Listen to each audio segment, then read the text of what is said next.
Saja masuk sekian tahun sama sebelum berabalu, rumah putih coba dah Picu di kandang masih dalam di karala boleh dalam hati. Kini Tuhan menggarakan aku ibarat asa waladang. Picu di kandang lah berserakan, Allah dipilih ada jadi tampang. Doa ke Tuhan masyarakat, ambil batuan ke jadi langkah. Piku duang sambil lancari, berkat doa sarato bintang. Di bola masuknya Tuhan memberi.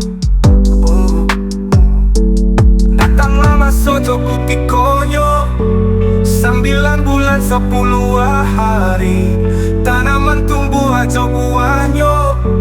Layalah anak si buah hati, wujud kata ujuan gurinda. Makna kolai tak pahami, ikolah cerita di masonan silam. Tak kalau masuk mulut badan kejadi. Lah ya anak ke dunia nangko, wajito ayah jo bundo. Lupa mana sakit jo seso, kini macam di sanang jo suko. Anak dia sobat dan jo pagi, rangi saiku abahalaukan.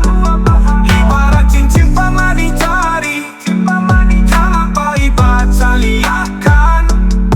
Nak cincin pamenan jari ko ayah pincuran. Tapi nak ulang putra manjelo, tapi kinga polan tak jadi. Pada sanang susana labiah mandebat tenggang dinan rumah pula de anak banyak manyeso.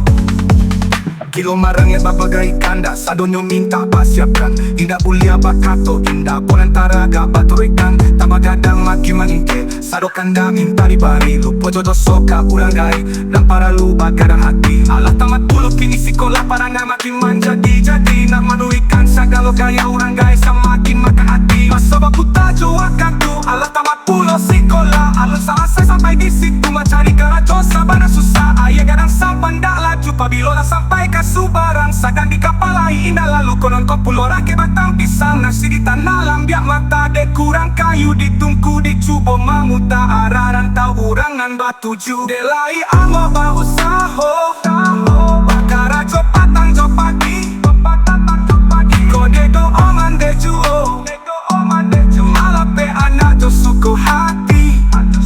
Halo nyolenggang di hari pane, mana sore baru ikannya. Jasonyo mande tak hilang lale, pula dek rayu anak urang. Katiko kete bakato mande, kinilah kadang bakato surang. Anak bacando kami lape, lupa jo kabun para urang. Bangan memang ada untung, alun talaki membalik jaso. Kalangi doa mambung buang, Tuhan sanangkan ayah jo bundo.